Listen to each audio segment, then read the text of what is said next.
আমি আজকে তওবা করলাম, জীবনে তো ওখানে গরু দেব না, ওই গরুর টাকা দিয়ে তাফসীর মাহফিল দেব আগামী থেকে রাজবাড়িতে।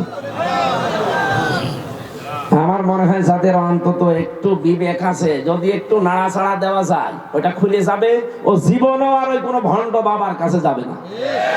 হ্যাঁ, ইসলাম যারা এদেশে নিয়ে এসেছে, হাক্কানি যারা, যাদের কাছে জ্ঞান পাওয়া যায়, এলেম পাওয়া যায়, মাস্ট বি অবশ্যই যাবেন তাদের কাছে, শিখতে যাবেন। কিসের জন্য? শেখার জন্য যাবেন। চট্টগ্রামের বাইতুল শরফের মরহুম পীর সাহেব ছিলেন মাওলানা শাহ আব্দুল জব্বার রহমতুল্লাহ আলাইহ। নিজের জন্য একটা বাড়িও বানাতে পারেননি।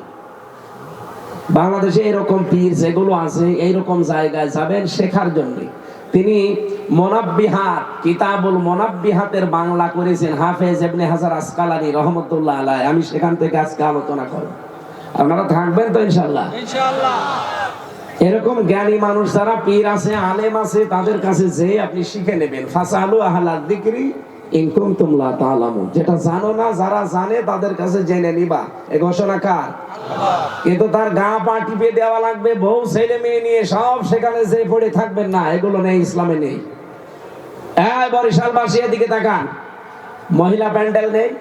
আছে। মহিলাদেরকে যদি এখানে বলি এই যে ফাঁকা জায়গাগুলো আছে, আপনারা আসেন, বোরকা পরে আসেন, অসুবিধা নেই, এখানে বসে পড়েন, মানবেন? এই কথা বলেন না, মানবেন?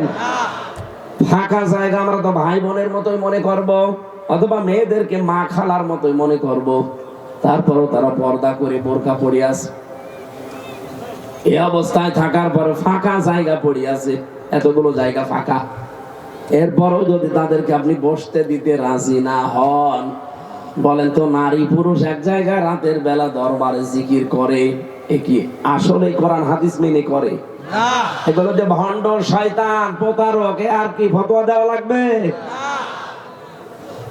আশা করছি আপনি বুঝে ফেলেছেন আমার এই উদাহরণে। আল্লাহ আমাদেরকে তাওফিক দিন, বলেন আমিন।